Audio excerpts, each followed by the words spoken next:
স্তব্ধ না থাকে, ভালো না থাকে, তবে কিন্তু আমাদের অনুষ্ঠানটা সুন্দর হবে না। প্রিয় দর্শক মণ্ডলী, আমি শুরুতেই বলতেছি, যারা সামনে দাঁড়িয়ে আছেন, আপনাদের প্রতি বিনীত অনুরোধ, পরিবেশ সুন্দর রাখার দায়িত্ব আপনাদের। আমার প্রিয় দর্শক ভাইরা, মূলত আপনাদের জন্য অনুষ্ঠান। আমাদের পরিবেশটা যদি ভালো থাকে, আমি কথা দিচ্ছি আমাদের অনুষ্ঠানটাও সুন্দর হবে। এই সাইড থেকে আপনারা যদি প্রথমেই দাঁড়িয়ে যান, আরো তো বিপুল সংখ্যক দর্শক আসবে। আমার বিশ্বাস দেখেন, মা বোনদের সাইড ভর্তি হয়ে গেছে, আরো আসবে। হয়তো আমরা জায়গাও দিতে পারবো কিনা সন্দেহ আছে। ঠিক এক্ষেত্রেও তাই হবে। এখনো রাস্তায় বিপুল সংখ্যক দর্শক আছেন যারা আজকের এই অনুষ্ঠান দেখবেন। কাজে আপনাদের মধ্যে বিনীত ভাই, এখান থেকে একটু বসে যান, এদিকে ভাই একটু বসে প্লিজ। আপনাদের মধ্যে বিনীত অনুরোধ, আসলে বারবার এই কথাগুলো বলাটাও সমীচীন নয়, আপনারা আগে থেকে বসে যান। ভাই ভলেন্টিয়ার ভাইরা আপনাদের সুশৃঙ্খল ভাবে তাদেরকে বসিয়ে দেন। এই দর্শক মণ্ডলী, আগেই বলেছি আমাদের পরিবেশটা কিন্তু সুন্দর দিতে হবে। আমরা কথা দিচ্ছি ভালো অনুষ্ঠান আপনাদের দেবো আমরা ইনশাআল্লাহ। আর এই পিছন দিক থেকে আপনারা 5-10 জনের একটু পিছন দিক থেকে আরেকটু দূরে সরে যান এবং বসেন আপনারা প্লিজ। যুবক ভাইরা বসতে হবে। আপনাদের প্রতি অনুরোধ থাকবে, আমাদের ভালো পরিবেশ দিতে হবে, তবেই না একটি ভালো অনুষ্ঠান আপনারা আশা করবেন। প্রিয় দর্শক মণ্ডলী, ইতিমধ্যে আমাদের যাত্রা পারমিক যে দেশাত্মবোধক গান, এটা শেষ হয়ে গেছে। এখন আজকের এই যাত্রাপালায় যারা অভিনয় করবেন, তো যথারীতি তাদের একটু পরিচয়, তাদের একটা পরিচয় করিয়ে দিচ্ছি। আজকের যাত্রাপালায় যারা অভিনয় করবেন, তারা পর্যায়ক্রমে মঞ্চে আসবেন এবং আমরা আমাদের সমস্ত মঞ্চের যাত্রা কলা কৌশলী যারা আছেন, যারা অভিনয়ের সাথে সম্পৃক্ত, তাদেরকে মঞ্চে আসার জন্য পরিবর্তন করে মঞ্চে চলে আসুন। প্রিয় দর্শক মণ্ডলী, আজকে যারা এই মঞ্চে অভিনয় করবেন, তাদের সাথে আমরা পরিচিত হই।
উজির সাহেব,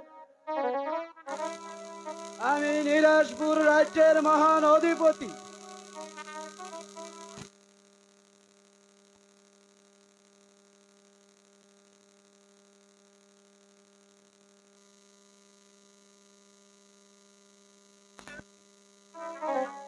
কিন্তু উজির সাহেব,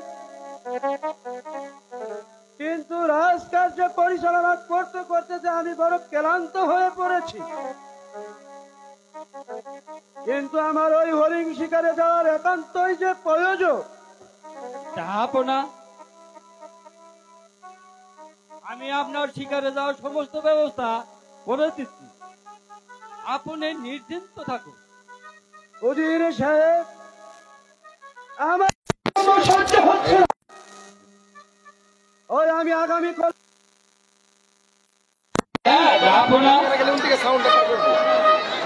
আমি আপনার শিকারে যাওয়ার সকল ব্যবস্থা করে রেখেছি। চলুন আপনা এখন অন্তর করে দেয়। তাই তো উজির সাহেব,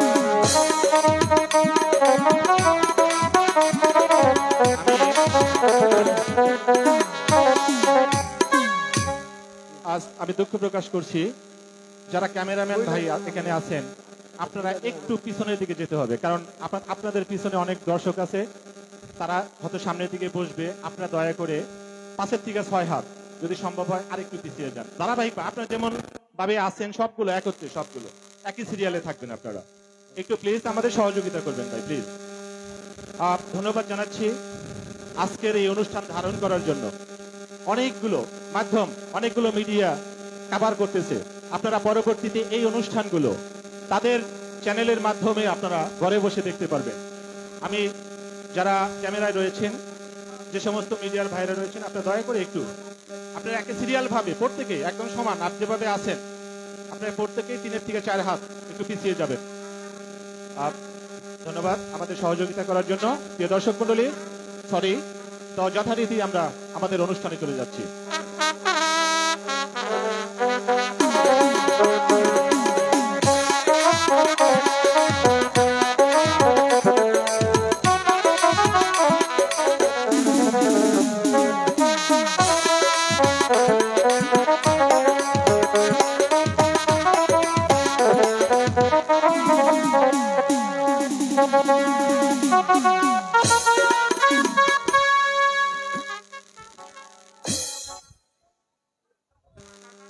এই তো গভীর আনন্দ, এখানেই যে আমি হরিণ শিকার করব। কিন্তু অনেকে বন্ধে ঘুরে এলাম, একটি হরিণ ছানাও যে খুঁজে পেলাম না। ওই ওই তো দেখা যাচ্ছে একটি হরিণ ছাড়া।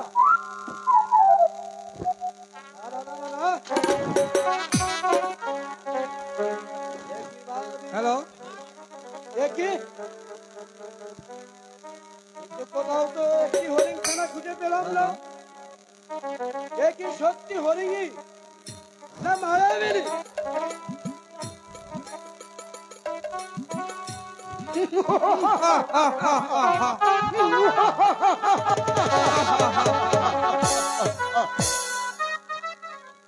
এই তো শিকার আমি পেয়েছি, আর কাছে সম্বল ছেড়ে দেব।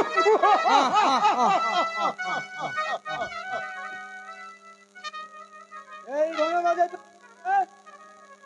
কেন এখানে তোমরা এসেছো? আমরা তোমার যদি তাহলে তোমার সব কিছু দিয়ে দাও, না হলে তোমাকে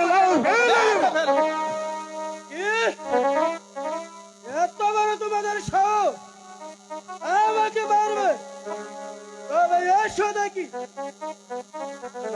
ঠিক আছে, ধরো শুরু কর।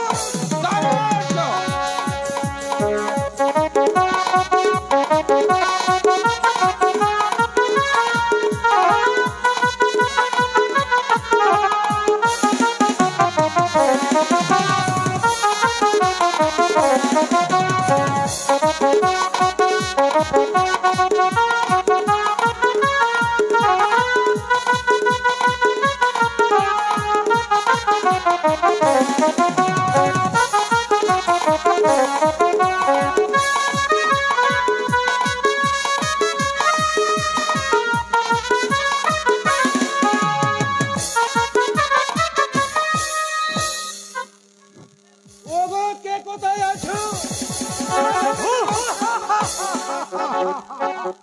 আমি আছি রে, আর কোনো ভয় নাই।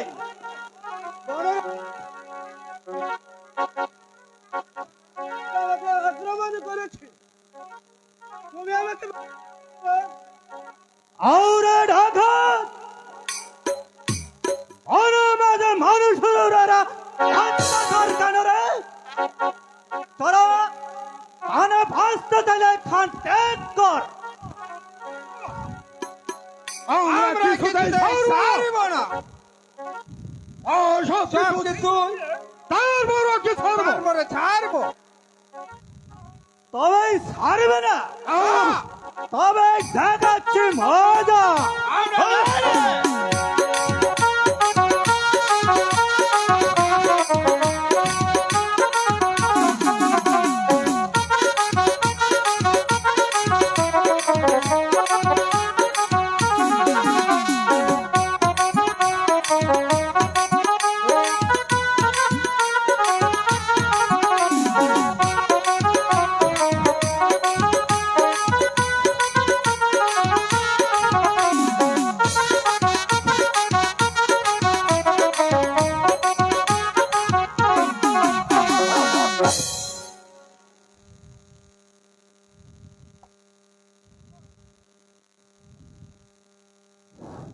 আরে রাজা, এবার তুমি মুক্ত। এবার আমার সাথে আমার গর্বে চল। না বনরাজ, এই গভীর বনবাসে তুমি যে আমার উপকার করেছো, তার বিনিময়ে চুরির জামা এবং উড়িয়া বাস ঘোড়া দান করব। তুমি আমার দান গ্রহণ করো। আরে রেজা, আমার সব আছে রে রেজা, আমার সব আছে, আমার কোনো প্রয়োজন নাই। তুই আমার সাথে আমার গর্বে চল।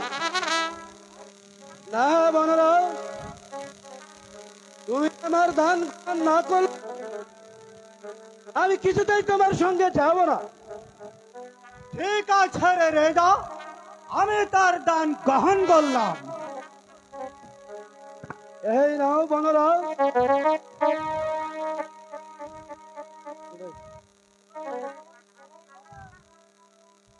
আমার গর্বে চল রেজা। তাই চলো বনরাজ। ঠিক আছে, আয় দেখে আমার সঙ্গে।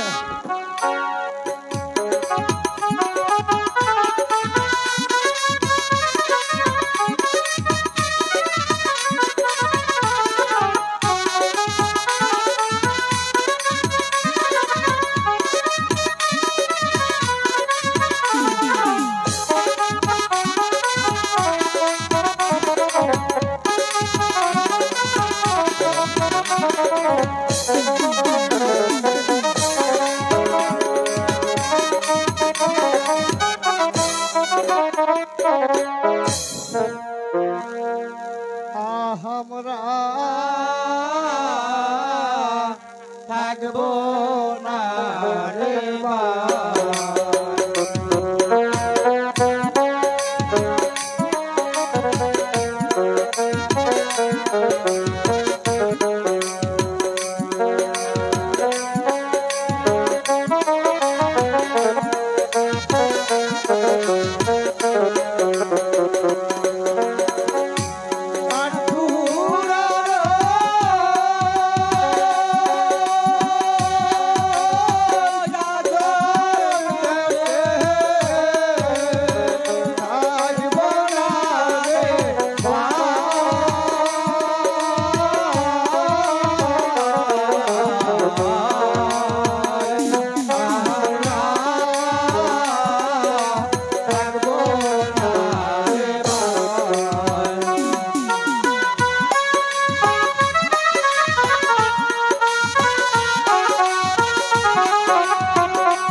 এই এই তোমরা এই সব নিয়ে কোথায় চলছো?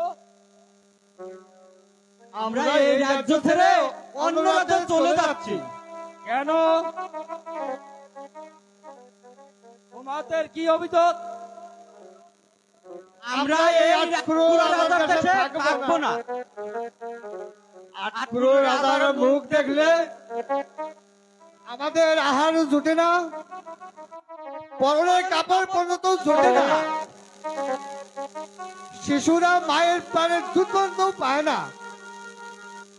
তাই আমরা এই রাজ্য ছেড়ে চলে যাচ্ছি। এই অবধ আছো? এই তত বড় মুখ না, তত বড় কথা। এটাকে চিনি, এই যে বাসার বাড়ির উদি। আরে চল চল চল চল চল চল, শীঘ্রই পালাই। হায় খোদা,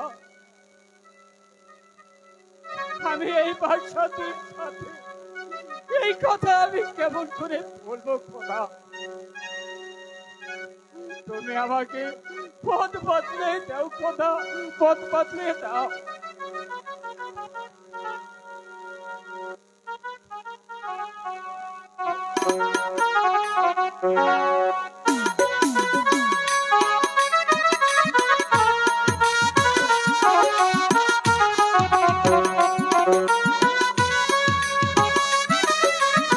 দর্শক,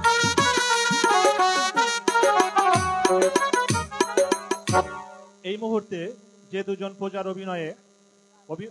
অভিনয় করছেন তাদের গানে এবং অভিনয়ে সন্তুষ্ট হয়ে দালানের যাত্রাপালার একজন সদস্য এবং হারমোনিয়াম মাস্টার হালিমের পক্ষ থেকে দুজনকে 100 টাকা, অর্থাৎ তুমি 50, নজরুলকে 50, লতিফকে 50, দুজনের জন্য 100 টাকা। ধন্যবাদ। যে টাকা দেওয়া উৎসাহিত করেছেন তাকে দেওয়ার মতো কিছুই নাই। তাকে আমার অন্তঃস্থল থেকে তাকে ধন্যবাদ জানাই। মজনুর যিনি অভিনয় করছেন, মজনু আপনি মঞ্চে চলে আসুন। মজনুর অভিনয় সন্তুষ্ট হয়ে, যা হোক, আপনারা আমার আর এক চাচা প্রজার অভিনয়ে সন্তুষ্ট হয়ে লতিফ এবং নজরুলকে আরো 50 টাকা, দালানের আলমের পক্ষ থেকে আরো 100 টাকা।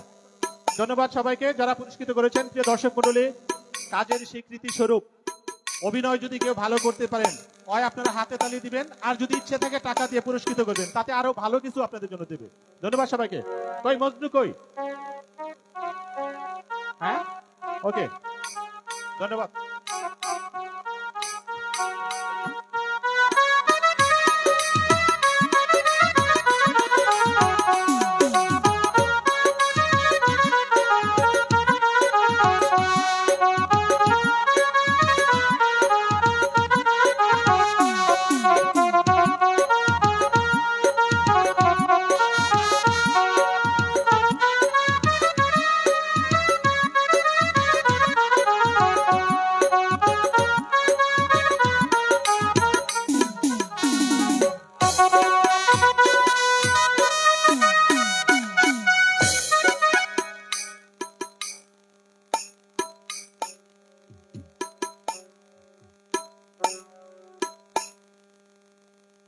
উজির সাহেব, আমি শুনলাম এই প্রজারা নাকি আমার বিরুদ্ধে ষড়যন্ত্র করেছে, কিন্তু কি ষড়যন্ত্র করেছে তা কি আপনি বলতে পারেন? না যাবো না, আমি যে বলতে পারি না। আর এই প্রজারা বামনের বিরুদ্ধে ষড়যন্ত্র করবে না কেন? উজির সাহেব, আমার নিকট কোনো গোপন করিও না, তুমি সত্য করে বলো। আমি যে বলতে সাহস পাচ্ছি না, যাবো না। বলো। কি বলবো, যাবো না। এই আপনার ছেলে মেয়ে নেই, ওই খোদা আপনাকে আটখুরে করে রেখেছে, তাই ওই প্রজারা বলছে আমরা আটখুরা রাজার দেশে থাকবো না। ওই আটখুরা রাজার মুখ দেখলে আমাদের দেহ অন্ন ওঠে না, তাই আমরা সংকল্প করেছি আমরা এই রাজ্য থেকে অন্য রাজ্যে চলে যাব। কি বললেন উজির সাহেব? আমার অন্যায় প্রতিপালিত হয়ে আমার সম্মুখে দাঁড়িয়ে এত বড় কথা? যান, আমার সম্মুখ থেকে দূর হয়ে যান, আমি আপনার মুখ দেখতে চাই না। তাই যাচ্ছি, যাবো না, আমি তাই যাচ্ছি। আমি কি করলাম? কেন উজিরকে তাড়িয়ে দিলাম? সে তো একজনের নির্দোষ, আমি জানি। আমার মুখ দর্শনে লক্ষ প্রজাদের অন্ন জুটে না। খোদা, আমি যে একটি ছেলের জন্য লালায়িত, যাদের মুখে এক মুষ্টি চালের সন্ধান নেই, যারা এক মুষ্টি চালের জন্য ধারে ধারে বিক্রি করে বেড়ায়, তাদের তো কত ছেলে মেয়ে দিয়েছ, কিন্তু আমাকে রেখেছ আটখুরু করে। খোদা, তোমার পানে কি দম নেই? আমি আর এই রাজ্যে থাকবো না। আমি ওই নির্জন বনে গিয়ে প্রাণে বিসর্জন দিব।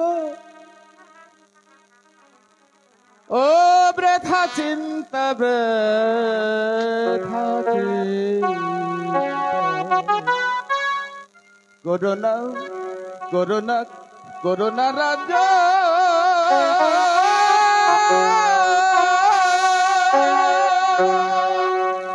বৃথা চিন্তা,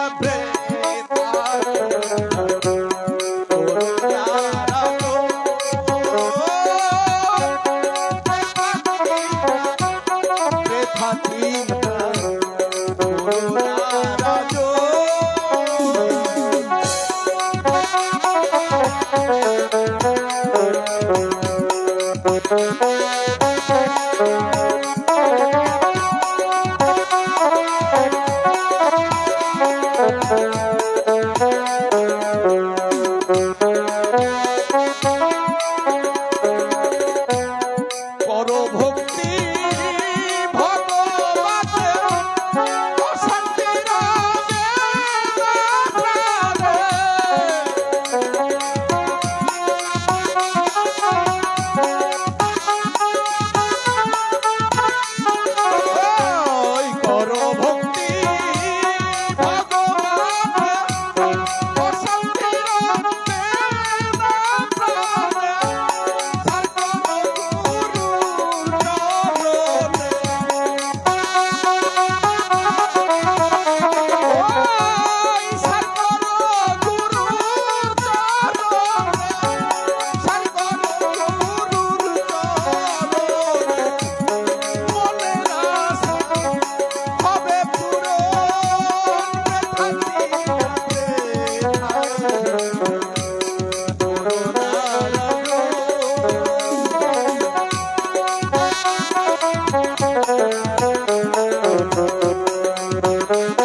আমি যে এই রাজ্য ছেড়ে চলে যাব, পৃথক তোমার রাজ সিংহাসনের রক্ষা করতে পারলাম না। তুমি আমায় ক্ষমা করো পিতা, তুমি আমার ক্ষমা করো। রাজমুকুট আর যে আমার স্বভাব হয় না, আমার এই রাজমুকুট তোমার সিংহাসনে রেখে আমি যে রাজ্য ছেড়ে চলে যাচ্ছি,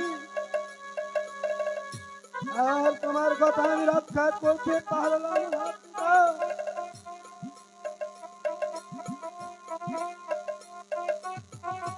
দেখি সিংহাসনে কেঁপে উঠল কেন?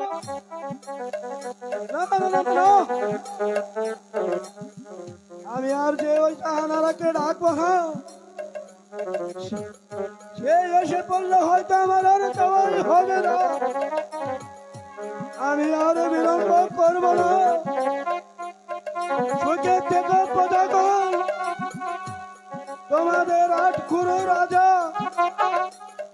তোমাদের কাছ থেকে চিরে বিদায় দিয়ে চলে যাচ্ছে। সুখে থেকে প্রজাগণ, সুখে থেকে।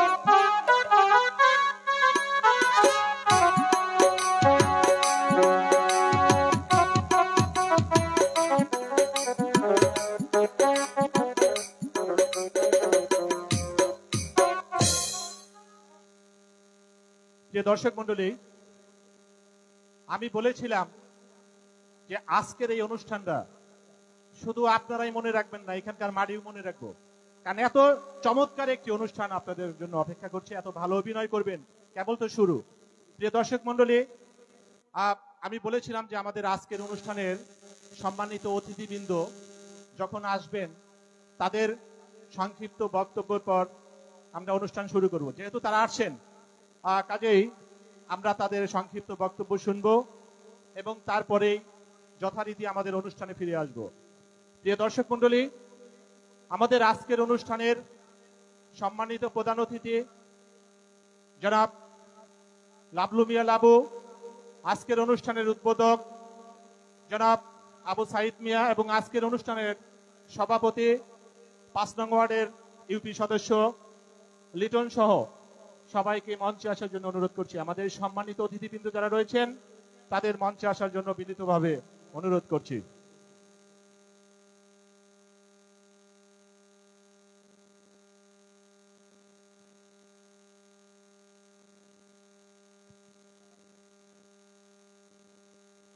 যে দর্শক মণ্ডলী, আপনারা যে যেভাবে রয়েছেন সেভাবে বসে থাকেন। আমাদের সম্মানিত অতিথিবৃন্দ খুব সংক্ষিপ্ত আকারে তাদের গুরুত্বপূর্ণ বক্তব্য রাখবেন। আমরা সময় নষ্ট করব না, যথারীতি তাদের বক্তব্য শেষ হওয়ার সাথে সাথে আমরা অনুষ্ঠানে চলে আসব।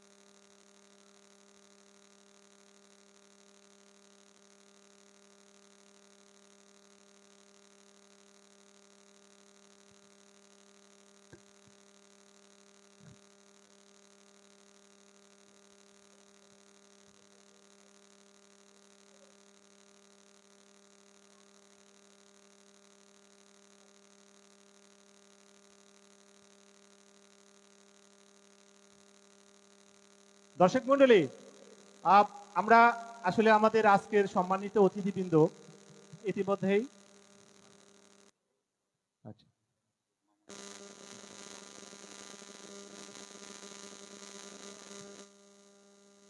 যে দর্শক মন্ডলী, আমাদের অনুষ্ঠানের সম্মানিত অতিথিবৃন্দ ইতিমধ্যেই আমাদের মাঝে এসে আমাদের মঞ্চে এসে উপস্থিত হয়েছেন। আমরা আয়োজক কমিটির পক্ষ থেকে, এলাকাবাসীর পক্ষ থেকে এবং যারা দর্শক রয়েছেন তাদের পক্ষ থেকে আমাদের সম্মানিত অতিথিবৃন্দকে জানাচ্ছি প্রাণঢালা অভিনন্দন, শুভেচ্ছা এবং আন্তরিক ভালোবাসা। প্রিয় দর্শক মন্ডলী, আসলেও আমরা অতিথি হিসাবে এমন কয়েকজন মানুষকে পেয়েছি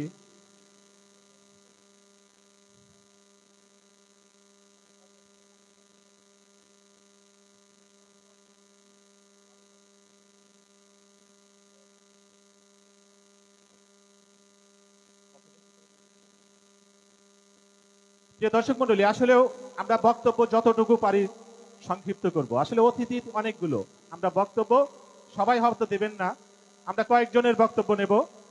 প্রিয় দর্শক মন্ডলী, এই পর্যায়ে আমাদের সম্মানিত অতিথিবৃন্দের পক্ষ থেকে মঞ্চে রয়েছেন আমাদের অত্যন্ত পরিচিত একজন মুখ, চৌবাড়িয়া নিবাসী পারুল আপা, যিনি টাঙ্গাইল মহিলা দলের সভাপতি। তো এ পর্যায়ে আমি পারুল আপাকে খুব সংক্ষিপ্ত আকারে বক্তব্য রাখার জন্য বিনীতভাবে অনুরোধ করছি। ধন্যবাদ। আজকে এই সুন্দর পরিবেশে আসলেও বিগত যে 16 বছরে আপনারা কি এইরকম পরিবেশে এইরকম অনুষ্ঠান করতে পেরেছেন? আমার মনে হয় না। তা আজকের এই সমাবেশে সভাপতিত্ব করছেন লিডন মেম্বার লিডন মেম্বার 5 নং ইউপি সদস্য। আর আমাদের মঞ্চে উপস্থিত আছেন প্রধান অতিথি আজহারুল ইসলাম লাবু। আর মঞ্চে উপস্থিত আছেন ডান্না ইউনিয়নের বিএনপির সভাপতি সাকওয়াত হোসেন। সবাইকে আমার সংগ্রামী সালাম, আসসালামু আলাইকুম। আপনারা আমার গ্রামবাসী বা প্রতিবেশী, সবাইকে এই যাত্রা মঞ্চে সুন্দর পরিবেশ বজায় রাখার জন্য আমি সবাইকে আন্তরিক ধন্যবাদ জানাই। আর আমার এই এলাকায় জানি কোনো বিশৃঙ্খলা না হয়, সুন্দর পরিবেশ বজায় রাখার জন্য আপনাদের মাঝে আমার একটা অনুরোধ রইল। আর বিগত দিনে আপনারা এইরকম খোলা জায়গায় খোলা মাঠে কোনো অনুষ্ঠান করতে পারেন নাই, কারণ যে সরকার ছিল তার কাছ থেকে আমাদের অনেক অনুমতি নিতে হতো, জায়গার অনুমতি নিতে হতো, প্রোগ্রামের অনুমতি নিতে হতো। এখন কোনো অনুমতি নেওয়ার প্রয়োজন আছে মনে হয় না। এখন আপনারা সুন্দর পরিবেশে এইখানে এই যাত্রা মঞ্চের অনুভব করবেন। আর এইখানে আমাদের আরো বক্তা আছে, তারা বক্তব্য দেব। সবাইকে ধন্যবাদ। এই আমার পক্ষ থেকে, আমার এই এলাকার পক্ষ থেকে ধন্যবাদ সবাইকে। ধন্যবাদ। কি হাতে তালি কই? যেহেতু আমাদের সম্মানিত অতিথি, আপনি দয়া করে তাদের বক্তব্যের শেষে হাতে তালি দিবেন। আর ধন্যবাদ জানাচ্ছি পারুল ভাবিকে সংক্ষিপ্ত আকারে অত্যন্ত গুরুত্বপূর্ণ বক্তব্য রাখার জন্য। প্রিয় দর্শক মন্ডলী, এ পর্যায়ে বক্তব্য রাখছেন আমাদের সম্মানিত অতিথিদের তালিকা থেকে জনাব সাকওয়াত হোসেন, 7 নং দান্না ইউনিয়ন বিএনপির সভাপতি। জনাব সাকওয়াত ভাইকে তার সংক্ষিপ্ত আকারে তার মূল্যবান বক্তব্য রাখার জন্য বিনীতভাবে অনুরোধ করছি। বিসমিল্লাহির রহমানির রহিম। এই কি হয়েছে? এই ভলেন্টিয়ার, এই আমাদের ভলেন্টিয়ার কই? দেখেন তো এখানে কি হয়েছে। আপনারা বসেন, মা বোনেরা বসেন, কোনো সমস্যা নেই, কোনো সমস্যা নেই। আমাদের ভলেন্টিয়ার ভাইরা কই? একটু দেখেন তো পশ্চিম দিকে। যা, কোনো সমস্যা নেই, মা বোনেরা বসেন, কিচ্ছু হয় নাই, আপনারা বসেন। যে দর্শক মন্ডলী, আপনারা বসে থাকেন। আমি মা বোনদের অনুরোধ করছি, আপনারা বসেন, আপনাদের কোনো সমস্যা নেই তো। এই আপনারা উঠেন কেন? মা বোনেরা প্লিজ, আপনারা পশ্চিম সাইডের মা ও বোনেরা আপনারা বসে থাকেন। ওখানে আমার ভলেন্টিয়ার ভাইরা আছে, যা কিছু হয়েছে খুব ওনারা খুব সুষ্ঠুভাবে, খুব শান্তভাবে, কোনো উত্তেজিত না হয়ে আপনারা যা কিছু হয়ে থাকুক সেটা সমাধান করতে চেষ্টা করুন। আপনারা বসেন। প্রিয় দর্শক মন্ডলী, যথারীতি বক্তব্য রাখছেন আমাদের আজকের অনুষ্ঠানের সম্মানিত অতিথি জনাব সাকওয়াত ভাই। বিসমিল্লাহির রহমানির রহিম। দান্না চৌধুরী কর্তৃক আয়োজিত নাট্যোৎসবের দ্বিতীয় দিনে সম্মানিত সভাপতি আমাদের মাঝে উপস্থিত আছেন দান্না ইউনিয়নের সফল বারবার নির্বাচিত চেয়ারম্যান, সাবেক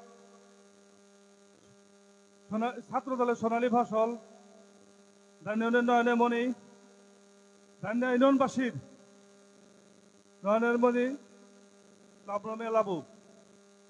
আমাদের মাঝে আরো উপস্থিত আছেন সদর থানা বিএনপি মহিলা দলের সভাপতি পারুল আক্তার এবং অন্যান্য নেতৃবৃন্দ। আমরা দীর্ঘদিন পর, প্রায় 16 বছর পর এরকম উন্মুক্ত জায়গায় আমরা নাট্য উৎসব এবং বিভিন্ন রকমের গানের অনুষ্ঠান করতে পারতেছি। আপনারা জানেন গত 16টা বছর ফ্যাসিবাদী শেখ হাসিনার আমলে মানুষ প্রাণ খুলে কথা বলতে পারতো না, মানুষের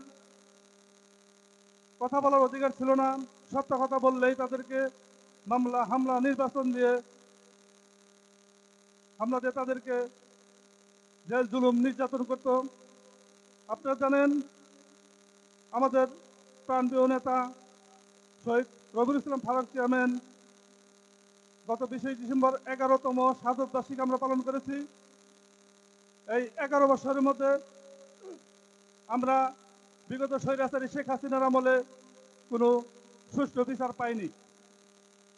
আমরা আশা করতেছি আগামীতে আমরা একটি সুষ্ঠু নির্বাচন দেখতে পাবো।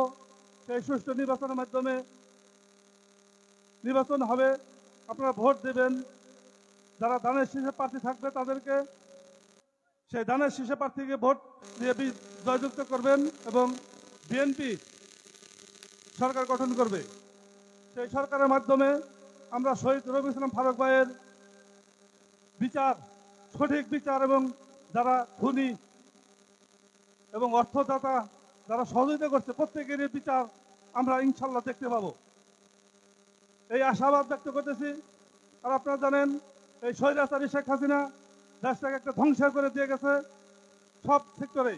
গতকালকে আপনারা দেখতে পাচ্ছেন অর্থ মন্ত্রণালয়ের সহ একটা মন্ত্রণালয়ে আগুন ধরিয়ে দিয়ে গুরুত্বপূর্ণ নথিগুলো পুরো ছারখার করে দিয়েছে।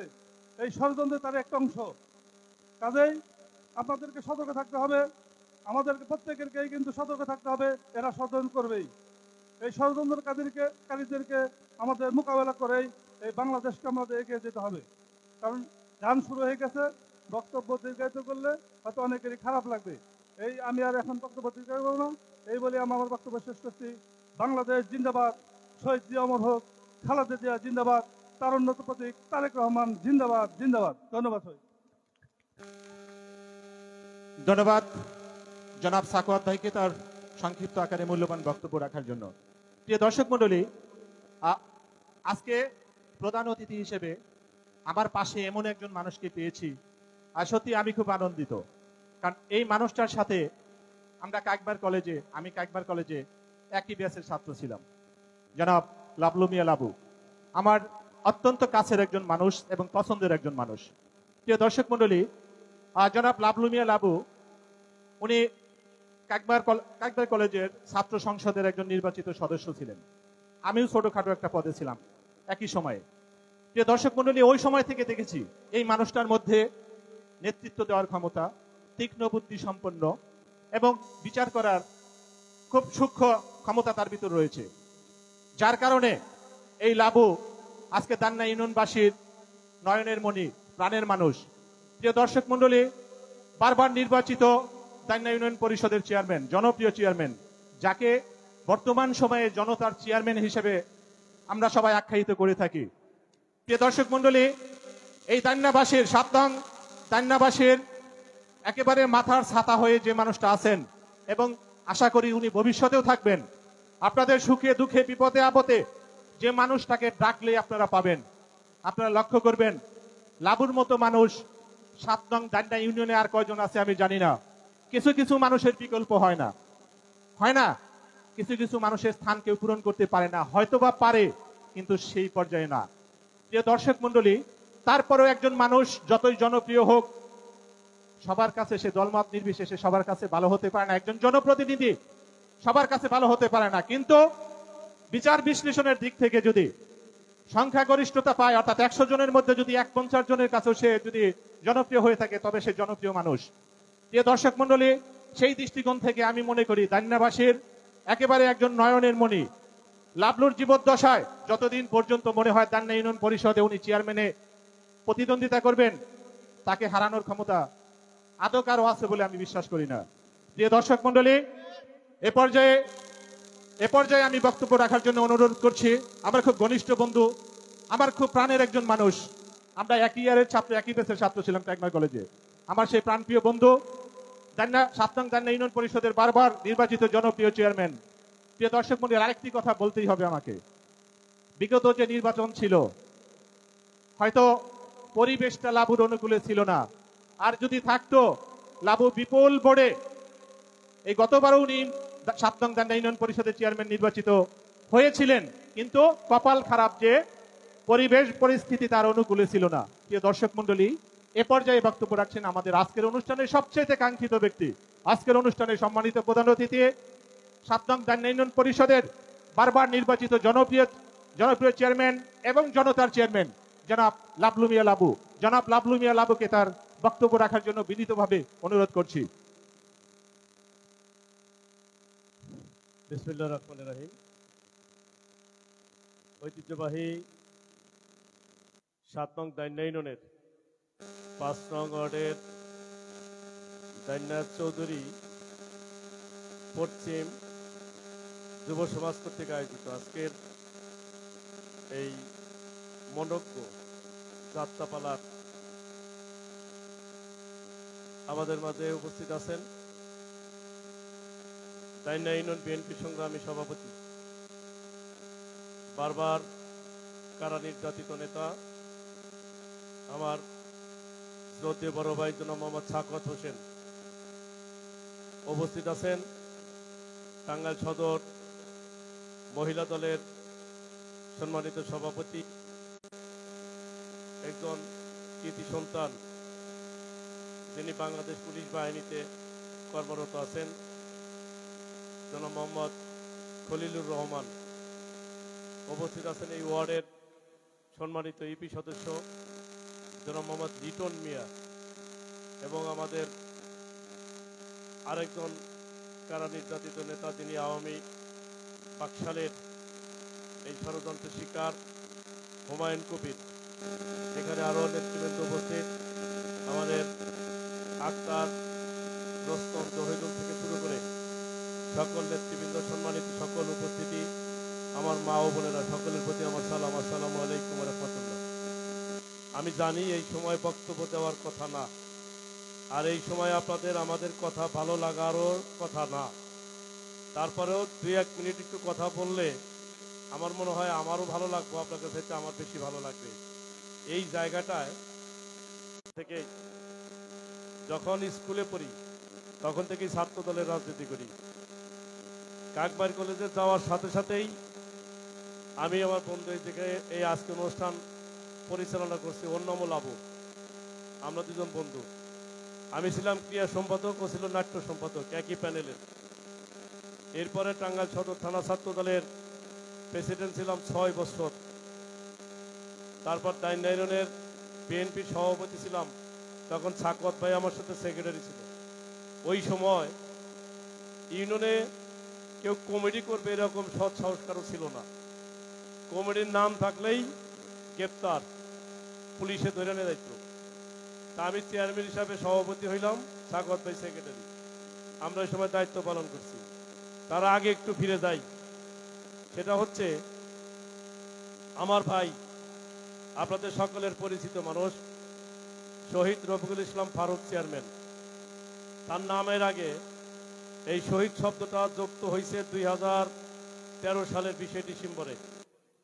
উনি আপনাদের কাছে আমার চেয়ে অনেক ভালো মানুষ ছিলেন, আপনাদের সকলের কাছে খুব প্রিয় মানুষ ছিলেন। তাকে একদম পরিকল্পিতভাবে কারা হত্যা করেছে, এই বিষয়ে আমি শুধু একটু কথা বলবো। এই টাঙ্গাইল সদরে যিনি 3 বার ভোট চোরের মাধ্যমে এমপি ছিলেন, যার নামের আগে ওনারা নিজেরাই সাদা মনের মানুষ একটা টাইটেল বসিয়েছিলেন। আসলে কি উনি সাদা মনের মানুষ ছিলেন? ওনার ভিতরে অনেক ময়লা, যে কারণে আমরা ওনার বিরোধিতা করতাম এবং বলতাম উনি একজন কেদা মনের মানুষ।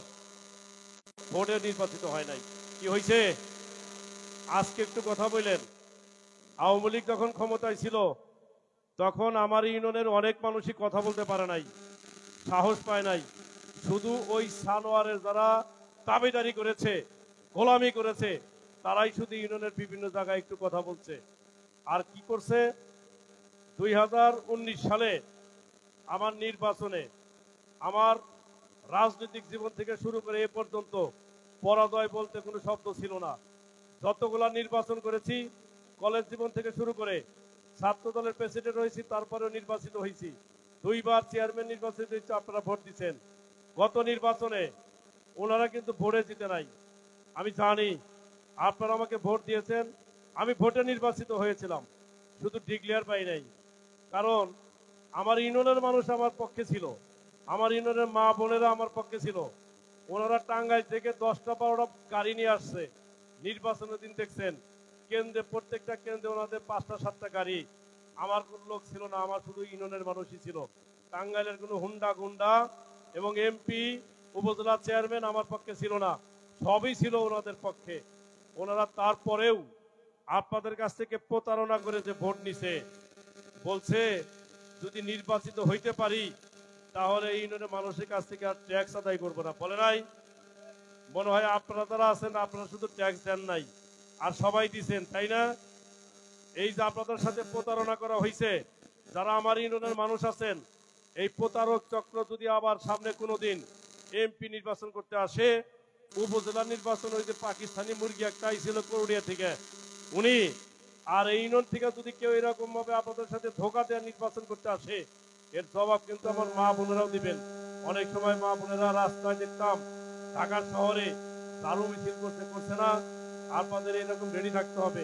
যে কোনো লোক ভোট দেওয়ার জন্য যদি আপনাদের সাথে বেইমানি প্রতারণা করে, তাহলে বাড়িতে আসলে দারু পিঠা করতে হবে। আর আপনাদের যে ট্যাক্স আদায় করছে, যে ট্যাক্স আপনাদের কাছে আদায় করার কথা না, ওয়াদা দিয়েছিল যে নির্বাচিত হইতে হলে ট্যাক্স আদায় করবো না, তাহলে উনি কি মুনাফেক এবং বেইমানের খাতায় পড়ে না? এই বেইমান আর মুনাফেক যেন আর কোনোদিন আপনাদের কাছে না আসতে পারে। যেই বেইমানি করবে তারে আপনারা প্রত্যাখ্যান করবেন। আর এই ছাত্র জনতা যখন 5ই আগস্ট এই দেশটাকে নতুন করে আবার স্বাধীন করেছে, এই স্বাধীনতার স্বাদ আমরা সকলে ভোগ করতেছি। কি ভোগ করতেছি না আমরা? মাত্র কুড়ি কয়েক লোক ইউনিয়ন এবং গ্রামে, শহরে এবং আমাদের ঢাকায় কিছু সংখ্যক লোক মাত্র উপকৃত হয়েছে। কিভাবে হয়েছে? হাজার হাজার কোটি টাকা আত্মসাৎ করেছে, দুর্নীতি করেছে। দুর্নীতি করার পরে এই দেশে কোনো ভালো মানুষের চাকরি হইতো না, চোর বাটপার এবং আওয়ামী লীগ যারা করতো তাদের চাকরি হইতো শুধু, তাছাড়া অন্য মানুষের চাকরি হইতো না। এই ন্যায্য অধিকার আদায় করার জন্য যখন এই দেশের ছাত্র জনতা সকল মানুষকে সঙ্গ নিয়ে যখন আন্দোলন সংগ্রাম করে এই দেশ থেকে বেঈমান, প্রতারক এবং মির্জাফরদেরকে বিতাড়িত করেছে, ঠিক 5 তারিখের পর থেকে আমাদের এই টাঙ্গাইল সদরের কেদামনের মানুষ উনিও নাই, উনিও পলাতক। যদি সাহস থাকতো, যদি জনগণের ভোটে নির্বাচিত হতো, উনি যদি আপনাদের ভোটে নির্বাচিত হতো, তাহলে উনি পালানের কথা না, কারণ ওনাকে জনগণই পাহারাতে রাখতো। যেমন আমরা এই দেশ ছেড়ে পালিয়ে যাই নাই, কোনোদিনও যাব না। যদি মরতে হয় এই ইউনিয়নে মরবো, আমার ভাইয়ের মতো বুকের তাজা রক্ত দিয়ে প্রমাণ করবো যে আমরা বেঈমান, বিশ্বাসঘাতকতা করি না, আমরা ইউনিয়ন মানুষকে ভালোবাসি। অতএব এই ইউনিয়ন থেকে পালানোর কোনো সুযোগ আমাদের নাই। আর যারা বেঈমানি এবং প্রতারণা করে, বিশ্বাসঘাতকতা করে, শুধু ভোট চাওয়ার জন্য মানুষের সাথে ছলনা এবং প্রতারণা করে, তারাই সুযোগ পেলে পালিয়ে যায়। যেমন হাসিনা পালায় না, শুধু উড়ে যায়। উনি উড়ে গেছে, তার সাঙ্গপাঙ্গ যারা আছে তারা এই দেশে আর নাই। এই দেশের সাধারণ মানুষ এখন শান্তিতে আছে। প্রিয় ভাইরা আমার, আমি গতকালকে দেখেছি আমাদের এখানে জেলা বিএনপির সংগ্রামী সাধারণ সম্পাদক অ্যাডভোকেট ফরহাদ ইকবাল ভাই এসেছিলেন। উনিও কিন্তু 7 বছর 8 বছর এবং আওয়ামী লীগের এই 16 বছরে এই মঞ্চে দাঁড়াইতে পারেন নাই। ওনাকেও কিন্তু দাওয়াত করা হয় নাই, শুধু একটাই কারণে, টাইন্ডাননে যেখানে কোনো অনুষ্ঠান হয়েছে, মিলাদ মাহফিল থেকে শুরু করে আপনাদের ওয়াজ মাহফিল এবং গানের অনুষ্ঠান, প্রত্যেকটা অনুষ্ঠানের অতিথি নির্ধারণ হতো ওই কেদামনের মানুষের সেই তৃণমূল নামের একটি ভবন ছিল, সেইখানে বসে ষড়যন্ত্র হতো কাকে কাকে অতিথি করা যাবে, কাকে অতিথি করা যাবে না। আমার ইউনিয়নে দেখেছি, আমি যখন চেয়ারম্যানের দায়িত্ব ছিলাম তখন আমাকে কোনো জায়গায় অতিথি করতে দেওয়া হয় নাই। এই জানোয়ার এমপি সেটার প্রতিবাদ করেছে। উনি একমাত্র আমাদের ইউনিট যাবৎ গত 20 ডিসেম্বর দেখেছেন আমাদের কেন্দ্রীয় বিএনপির প্রচার সম্পাদক সুলতান সালাউদ্দিন টুকুভাই সহ জেলা বিএনপির সভাপতি হাসানুজ্জামান শাহিন এবং সাধারণ সম্পাদক অ্যাডভোকেট ফরহাদ ইকবাল সহ সকল নেতৃবৃন্দ বিন্নাফর স্কুল মাঠে এসেছিল। হাজার হাজার জনতার মধ্যে সেদিন প্রমাণ হয়েছে যে আমরা টাঙ্গাইল জেলা বিএনপি এক এবং অভিন্ন। টাঙ্গাইল জেলা বিএনপি ঐক্যবদ্ধভাবে সেদিন ফারুক চেয়ারম্যান হত্যার বিচারের জন্য একমত হয়েছে। ইনশাআল্লাহ আগামী তিন মাসের মধ্যে যদি ফারুক হত্যার বিচার না হয়, আমরা বিচারের কাঠগড়া সেই খুনি এবং সানোয়ার এমপিকে দাঁড় করাতে বাধ্য করবো ইনশাআল্লাহ। আমি আপনাদের সহযোগিতা কামনা করি প্রিয় ভাইরা আমার। আমরা যদি তাইন্না এবং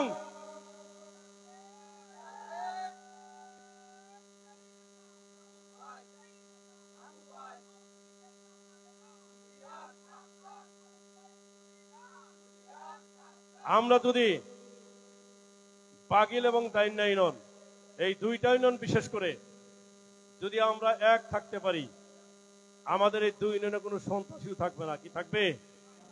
আমরা বর্তমানে ভালো আছি, কোথাও কোনো গ্যাঞ্জাম নাই, তবে সতর্ক থাকতে হবে।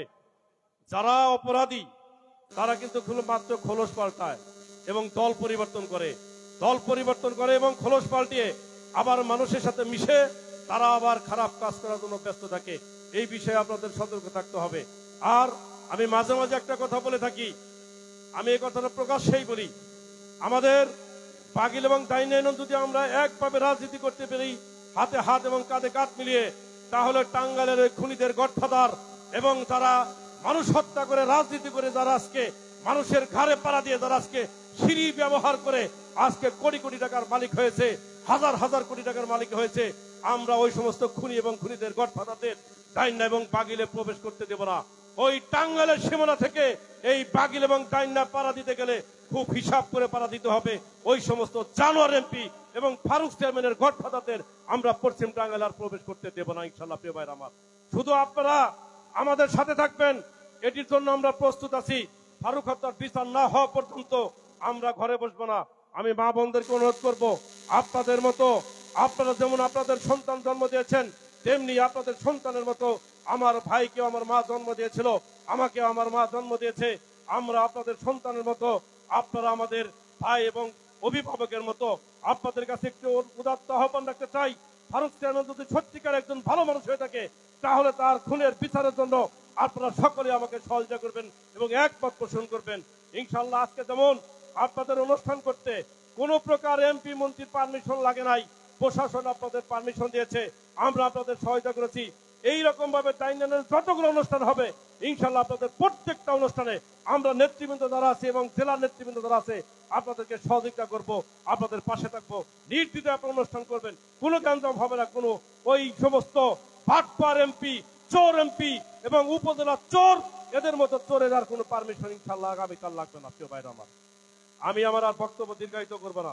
আপনাদের সাথে যারা বেঈমানি করেছে, যারা আপনাদের মতো মায়ের বুক খালি করেছে, অসংখ্য অসংখ্য ছাত্র ছাত্রীদেরকে হত্যা করেছে 5 তারিখের আগ পর্যন্ত, সেই সমস্ত খুনিদেরকে আর বাংলার ক্ষমতায় আর কোনোদিন আসতে দেওয়া হবে না। প্রিয় ভাইরা আমার, এই কথা বলে সকলে সুস্বাস্থ্য দীর্ঘায়ু কামনা করে আজকের অনুষ্ঠান সুন্দর এবং সার্থক হোক।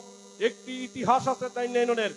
তাইন্না ইউনিয়নের যতগুলো অনুষ্ঠান হয়েছে, কোনো অনুষ্ঠানে কোনোদিন পাহারা দিতে হয় নাই, কারণ প্রত্যেকটা মানুষই আমরা এই পাহারাদার। আজকে আমাদের মা বোনদের জানি কোনো ইজ্জতের ক্ষতি না হয়, আমাদের মা বোনদের জানি দেখতে কোনো সমস্যা না হয়, আমরা সকল পুরুষ সকল ভাইরা কি পাহারা দিতে পারবো না? রাজি আছি? অবশ্যই আমার মা বোনরা নিরাপদে বাড়ি ফিরবে, সেই ব্যবস্থা আমরা করবো ইনশাআল্লাহ। সকলে ভালো থাকবেন, সকলে সুস্বাস্থ্য দীর্ঘায়ু কামনা করে আমি আমার বক্তব্য শেষ করছি। খোদা হাফেজ। বাংলাদেশ জিন্দাবাদ, বাংলাদেশ জাতীয়তাবাদী দল জিন্দাবাদ, দেশনেত্রী বেগম খালেদা জিয়া জিন্দাবাদ, শহীদ রাষ্ট্রপতি জিয়া রহমান ওমর হোক, আগামী দিনের রাষ্ট্রনায়ক তারেক রহমান জিন্দাবাদ, আগামী দিনে ফারুক হত্যার বিচার হবে এই টাঙ্গাইলের মাটিতে। সকলকে ধন্যবাদ।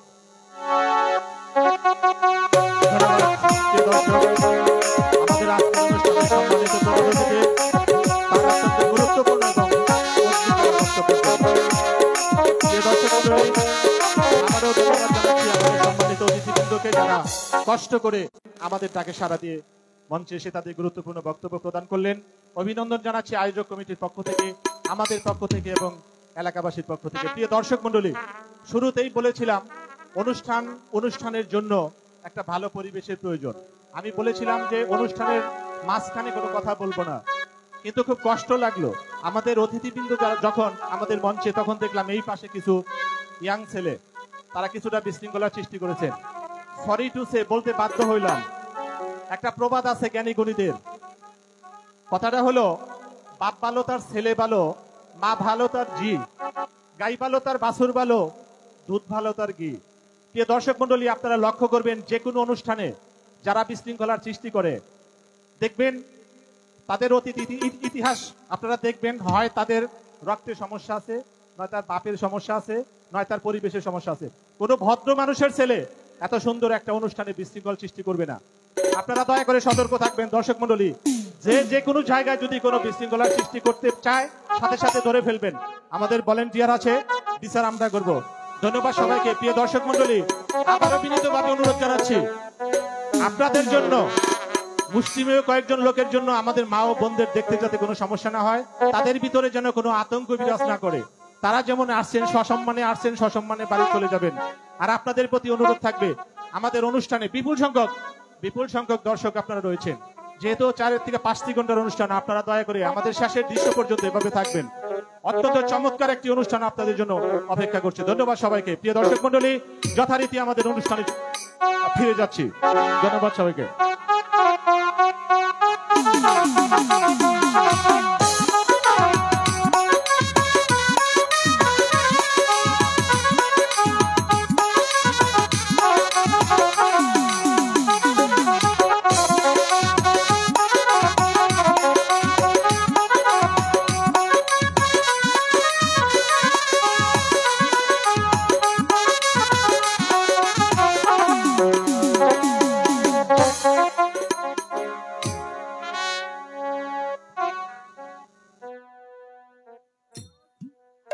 অন্ধকারে ছেয়ে ফেলেছে নির্মল আকাশ, চারিদিকে নীরব নিস্তব্ধ।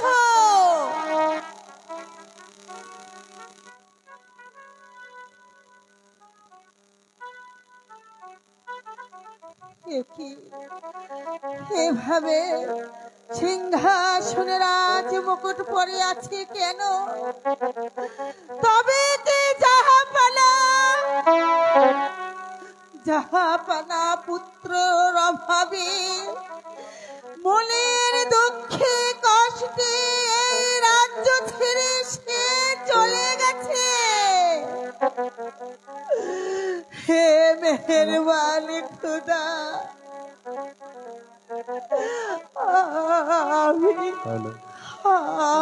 আমি একটি ছেলের জন্য কতই না লালায়িত।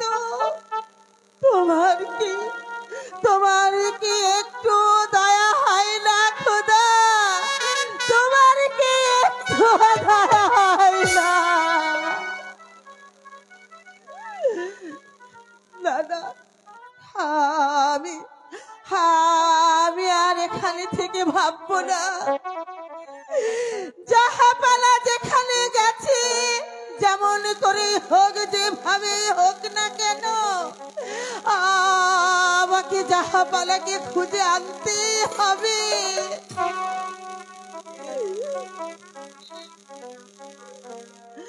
না, আমি আর এখানে থাকতে চাই না, এখানে থাকতে চাই না। যদি হবি গো আমার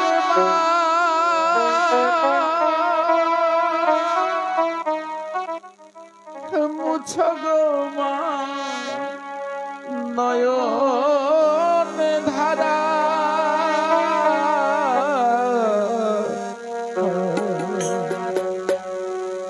যদি হবি গো আমার মা, আমি মায়ের ছেলে মামা বলে, আয় বাবা, তুই আমার কোলে আয়। মায়ের ছেলে মামা বলে অভিমানে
যদি হবি গো আমার মা,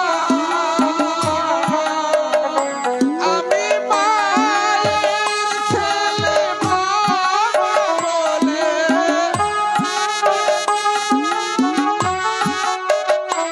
আমি মায়ের ছেলে মামা বলে অভিমানে কেঁদে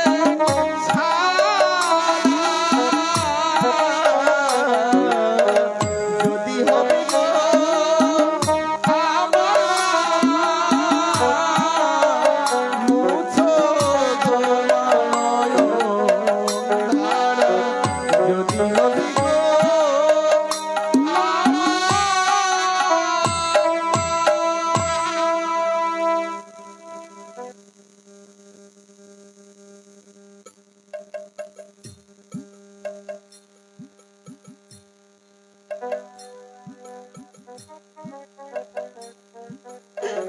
ওরে আই বাবা, তুই আমার কোলে আয়, তোকে বুকে নিয়ে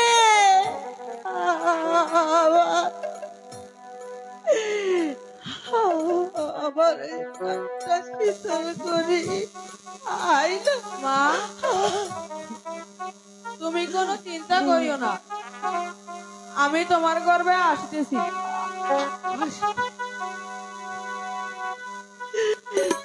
এ কি সত্য না স্বপ্ন? আমি কি সত্যি রূপবতী হব? যাই না, এখানে দাঁড়িয়ে থাকলে হবে না। এই সংবাদটা আমি জাহাপানাকে জানাবো। তাই তো আর আমি এখানে থাকবো না। এই রাজ্য ছেড়ে, এই মসনদ ছেড়ে, এই রাজ মুকুট ছেড়ে জাহাপানায় যখন চলে গেছে, তখন আর আমি এই রাজ্যে থেকে কি করব? আমি আর এই রাজ্যে থাকবো না। দাঁড়ান জাহাপানা, দাঁড়ান, আমি আসছি। জাহাপানা,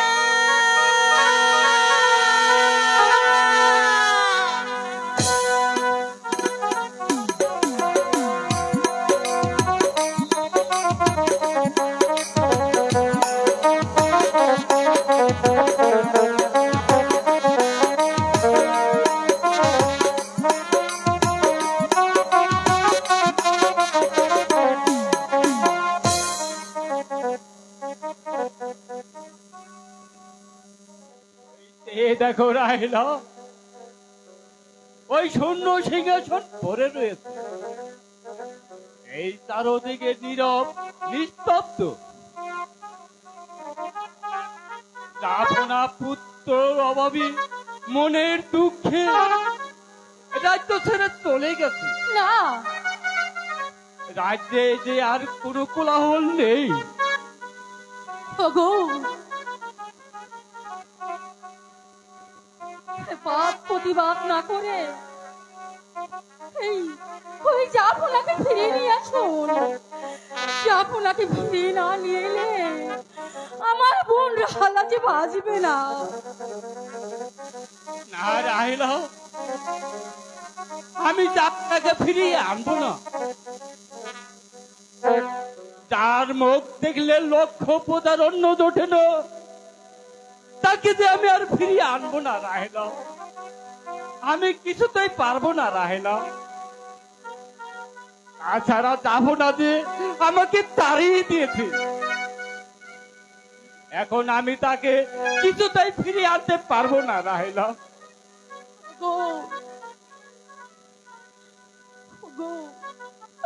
অমন নিষ্ঠুর হয়েও না। জাফনাকে ফিরিয়ে না নিয়ে এলে আমার একমাত্র বান্ধবী বোন জাহানা, সে যে কিছুতেই বাঁচবে না গো, সে যে কিছুতেই বাঁচবে না। আমরা যার আমাদের যেতেই হবে। তাহলে চলো রাহেলা, হ্যাঁ এখনই আমরা বেগম সাহেবের সাথে সাক্ষাৎ করি, হ্যাঁ, তারপরে যাবো ওই তাবনার সন্ধানে। তাই তাই চলুন স্বামী, তাই আসো চলুন। রাহেলা।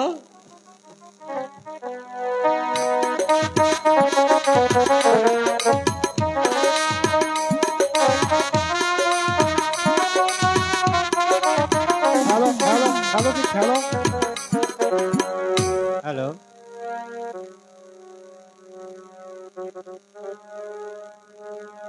কেমনে পারি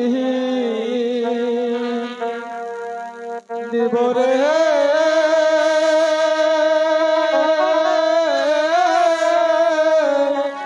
কেউ উড়ছে সাগরে রে আয় মন রে আয় রে পানি কি কাহান্দি রে নদীর কূলে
বসে আমার বাংলা তরি লহইয়া রে নদীর কূলে বসে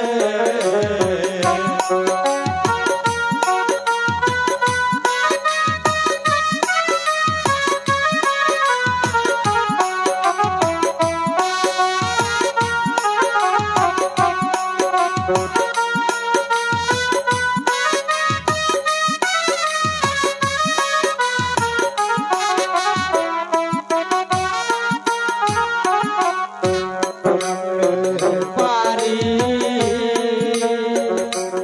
দিব রে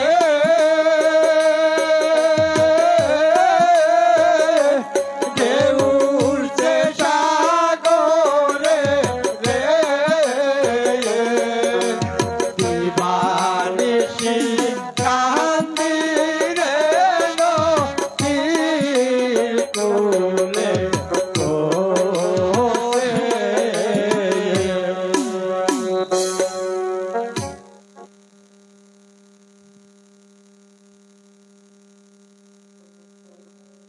মাঝি ভাই, আমাকে একটু ওপারে পার করে দাও। একই জাহাপনা আপনার এ বেশ কেন? মাঝি ভাই, আমাকে যে আর জাহাপানা বলে সম্বোধন করো না। আমি যে পথের ভিখারি। কেন জাহাপনা, আপনার কি হয়েছে? আমার মুখ দর্শনে ওই লাখো লাখো প্রজার অন্ন জুটে না। ওই খোদা তারা রেখেছে আমাকে আটকুর করে। তাই এই রাজ্য ছেড়ে ওই অন্য রাজ্যে চলে যাচ্ছি। দয়া করে আমাকে পার করে দাও মাঝি ভাই। আসুন মহারাজ, আপনাকে পার করে দিচ্ছি। আসেন।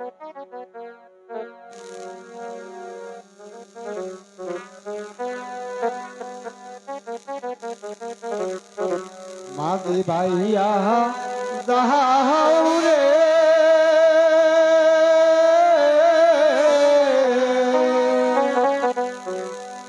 অকুল দিয়ার মাঝে আমার বান্দা রে মাঝে ভাইয়া যাও রে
আপনা,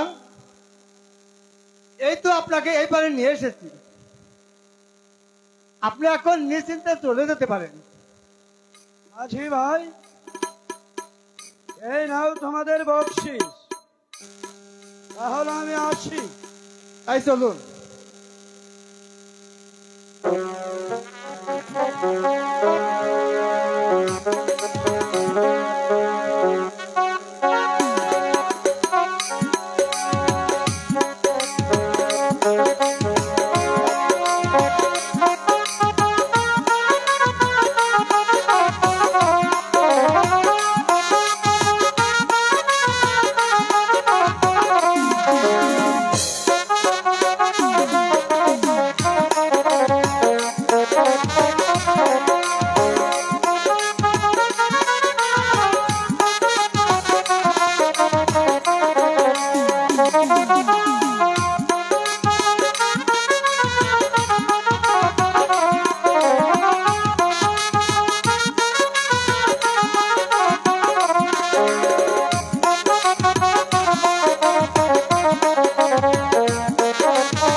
দর্শক, আপনাদের প্রতি একটি অনুরোধ থাকবে।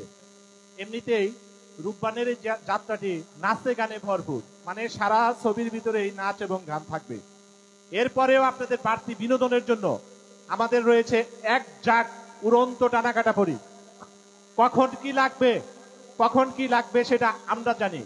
আপনাদের পক্ষ থেকে কোনো কমান্ড করবেন না, চাওয়ার নাই।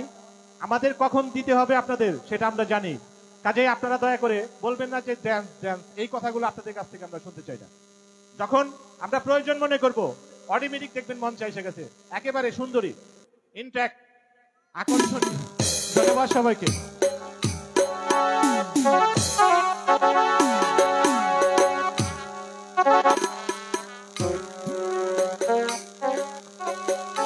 এই তো নির্জন বন, এখানে কোনো গণমানবের কোলাহল নেই, কোনো পাখির কোলারব নেই। আমি এখানেই বসে ওই প্রভুর নাম জপ করব। ওম ভোম ভোলানাথ, ভোম ভোম ভোলানাথ।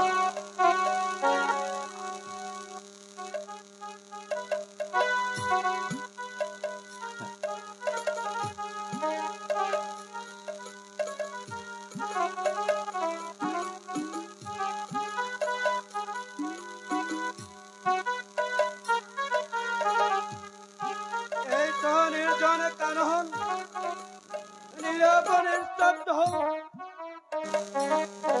এখানে আমার প্রাণে বিসর্জন দিব, এখানে আমি প্রাণে বিসর্জন দিব। কেউ আমায় দেখবে না, কেউ আমার জন্য এক ফোঁটা চোখের জলতে ফেলবে না। কে কে এখানে কথা বলো, আমি পদাঘাত করবো। কে রে তুই মূর্খ?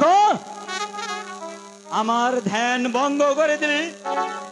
আমি তোকে দিলাম অভিশাপ, ওই একজন ছেলের জন্য 12 বছর করবি তুই অনুতাপ। ছেলে ছেলে আমার নেই মনিবার, ছেলে আমার নেই। আমি এসেছি এখানে পান বিসর্জন দিতে। হবে ছেলে তোর হবে রে নিশ্চয়। আমার ছেলে হবে?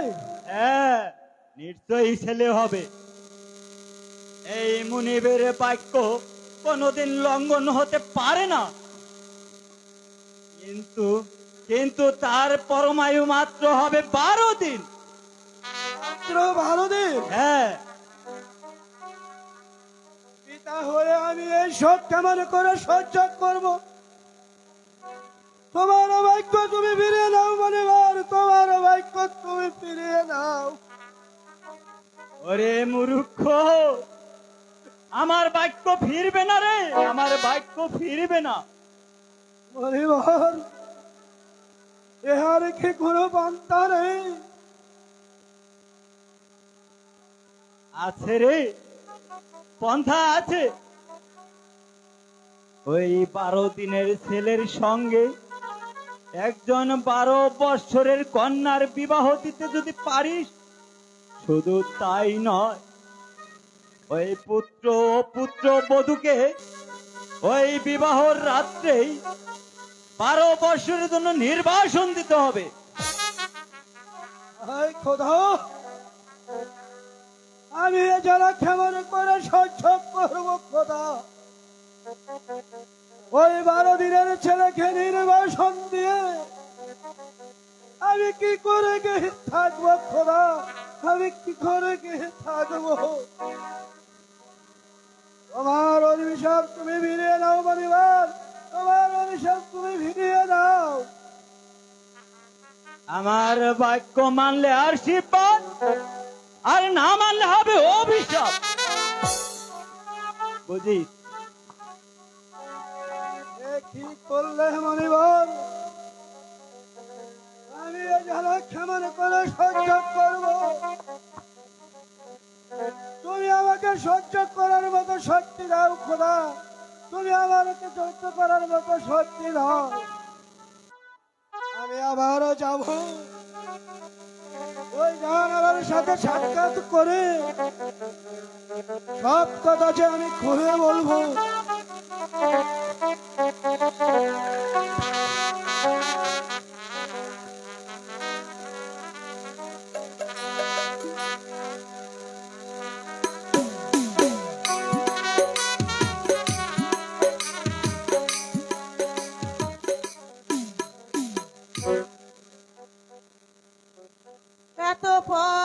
খুঁজে এলাম, তবুও তো জাহাপানার সন্ধান আমি পেলাম না। হাই মেহেরবানি খোদা,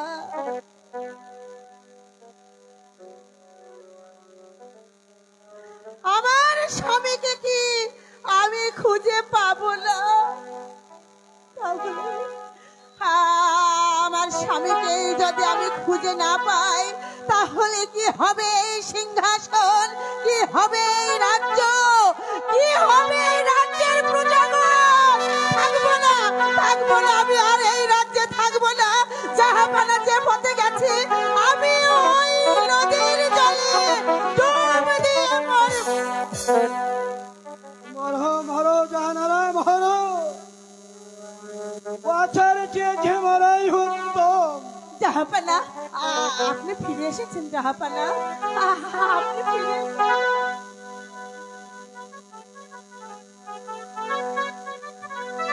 সুখ দুঃখের কথা সব খুলে বলবো জাহানারা।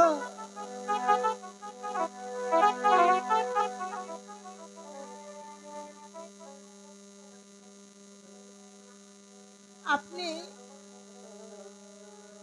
আপনি দুঃখ করবেন না জাহাপানা, এবার আপনি ঘরে ফিরে চলুন। তুমি যে বুঝবে না রানী, তুমি আমার দুঃখ শুনলে হয়তো যে সহ্য করতে পারবে না। কেন, এমন কি হয়েছে জাহাপানা যা আমি শুনলে সহ্য করতে পারবো না? তাহলে শোনো, ওই খোদার মেহেরবানিতে ও মনিবরের আশীর্বাদে আমরা পুত্র সন্তান লাভ করব। আমরা পুত্র সন্তান লাভ করব, এটা খুব খুশির সংবাদ জাহাপানা। কিন্তু তার পরমায় মাত্র 12 দিন। না,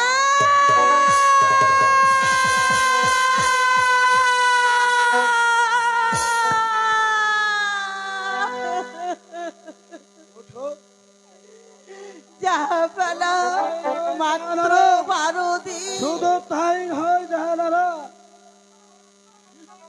ওই 12 দিনের ছেলের হাতে ওই 12 বছরের কন্যার বিবাহ দিতে হবে এবং ওই বিবাহ রাত্রে 12 বছরের জন্য নির্বাসনে দিতে হবে। না না না,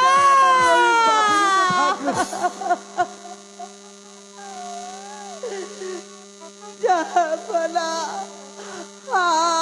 আপনি কি বলতে পারে আমি মা হয়ে 12 দিনের শিশুকে কেমন করে নির্বাসনে পাঠিয়ে দেব? আপনি বলতে পারে? জাহানারা উঠো, তাই তো বলেছিলাম, তুমি শুনলে হয়তো সহ্য করতে পারবে না।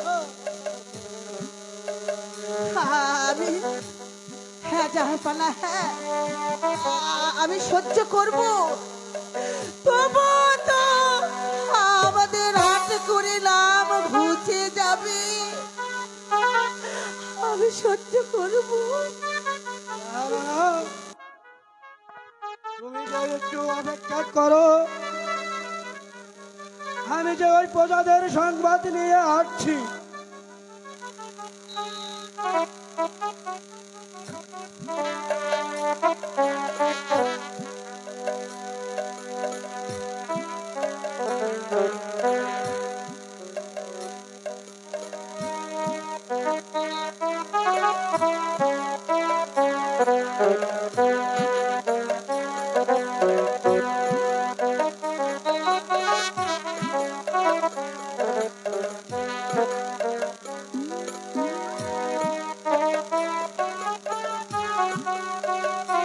হ্যালো শ্যাম, শ্যাম তুমি অতি তাড়াতাড়ি। সিয়াম, তুমি তাড়াতাড়ি মেকআপ রুমে চলে আসো। সিয়াম, সিফাত, সিফাত, তুমি খুব দ্রুত মেকআপ রুমে চলে আসো। সিফাত,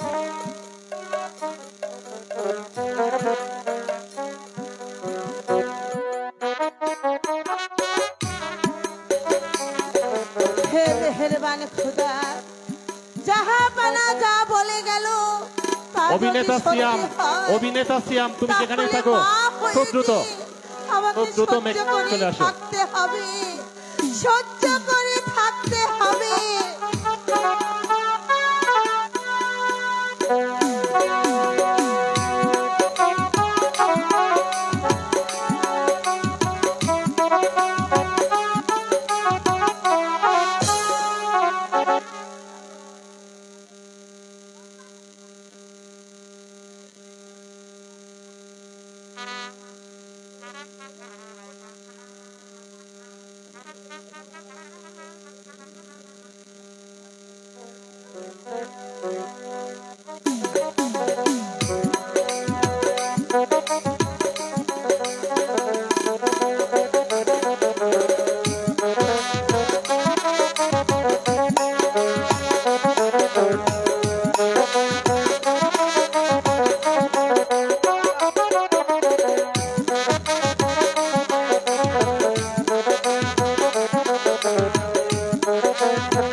দেখো রাহেলা, ওই খোদার কি মহিমা, ওই খোদার মেহেরবানিতে আর ওই মণিপুরের আশীর্বাদে যাহনা পুত্র সন্তান লাভ করেছে।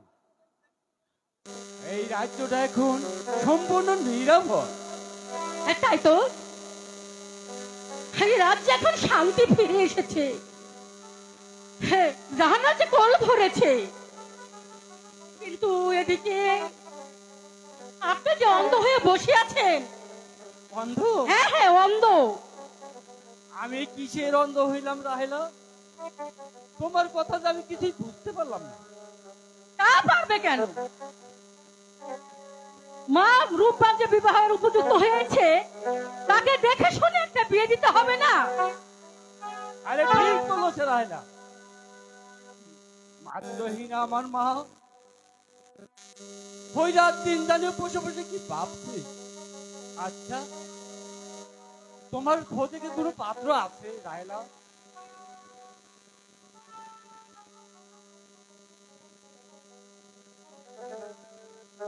চমৎকার কথা। আমি আর ঘরের ভিতরে বসে থাকবেন? তাহলে চলো রাহেলা, দেখা যাক কোথাও ভালো একটা ছেলে বাজার। আসো ঠিক রাহেলা। আছে, তাই চলুন।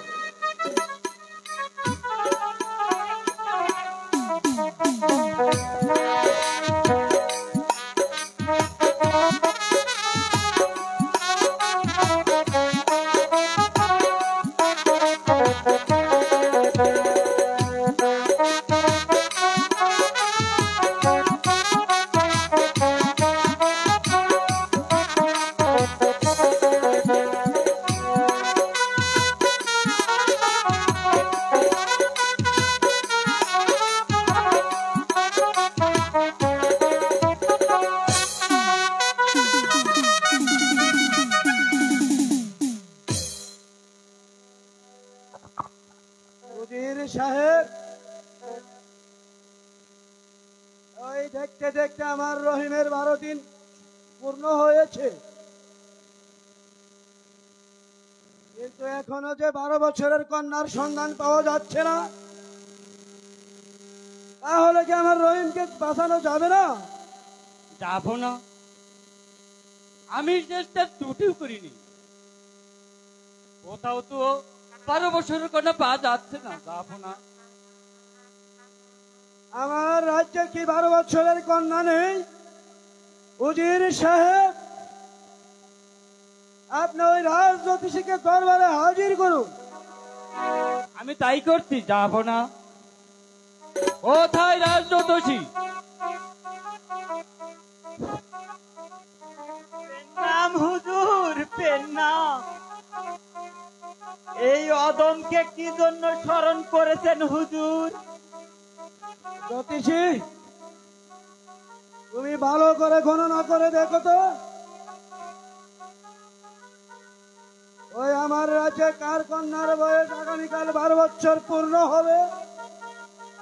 আচ্ছা মহারাজ, আমি একটু দেখি ওই বাপ দাদার নথিপত্রের মধ্যে কোথাও খুঁজে পাওয়া যায় কিনা। নম নম হরে কৃষ্ণ, হরি বল মহেশ্বর। ওই উত্তরে হিমালয় পর্বত, দক্ষিণে মহাসাগর, পশ্চিমে মক্কা শহর, পূবেতে ভানুর নিরঞ্জন। না মহারাজ, কোথাও তো খুঁজে পাচ্ছি না মহারাজ। জ্যোতিষী, তুমি খুব ভালো করে গণনা করে দেখো, তাহলে যে আমার রহিমকে জীবিত রাখা যাবে না। আচ্ছা মহারাজ, আমি আরেকবার চেষ্টা করে দেখি খুঁজে পাওয়া যায় কিনা কোথাও।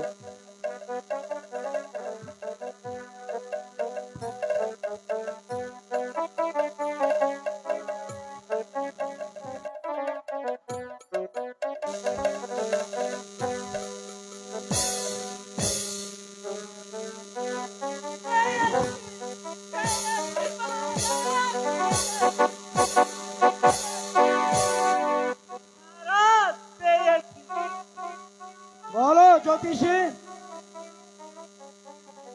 কার কন্যার বয়স আগামীকাল 12 বছর পূর্ণ হবে? আমার যে বলতে সাহস হচ্ছে না মহারাজ। তুমি নির্ভয় বলো। আমার বলতে সাহস হচ্ছে না। তোমার কোনো ভয় নেই মহারাজ। কই আপনার এই উজির সাহেবের কন্যা মারুপানের বয়স আগামীকাল 12 বছর পূর্ণ হবে। আমি তাহলে আসি মহারাজ। জ্যোতিষী, এই নাও তোমার উপযুক্ত এনাম। দেন হুজুর। আসতে পারো। নাম হুজুর, নাম নাম। উজির সাহেব,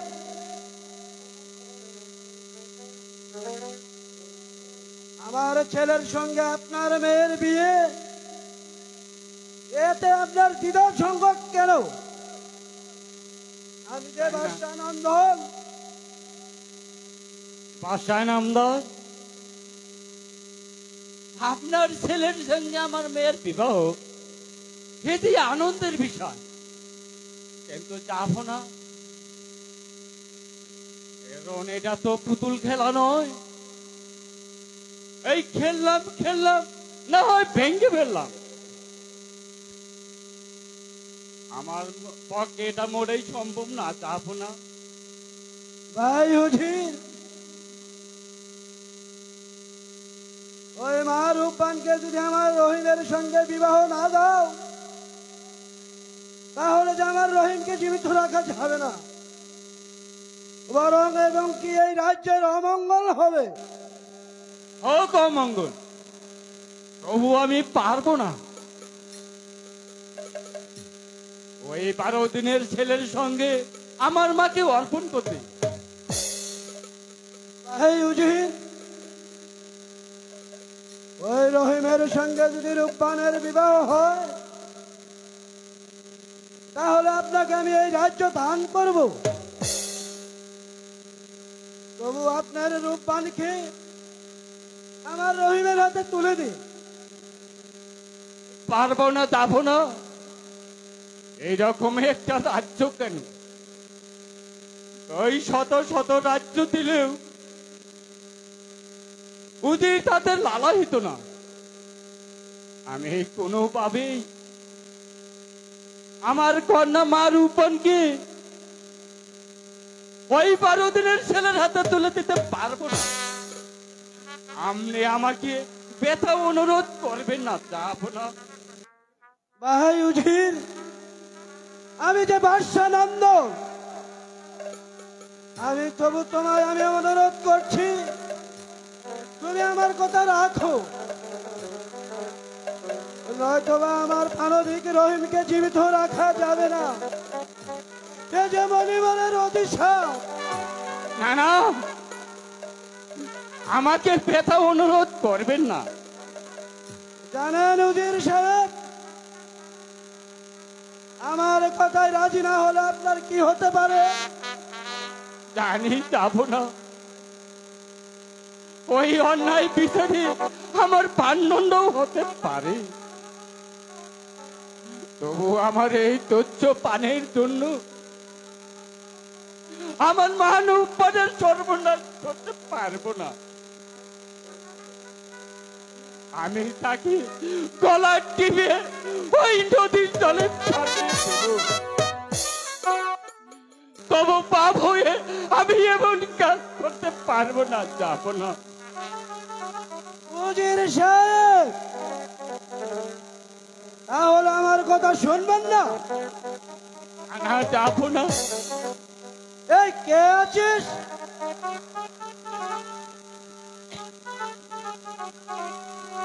বন্দি করে অবাধ্য উজিরকে ওই রেখে দেব ওই অন্ধকার কারাগারে।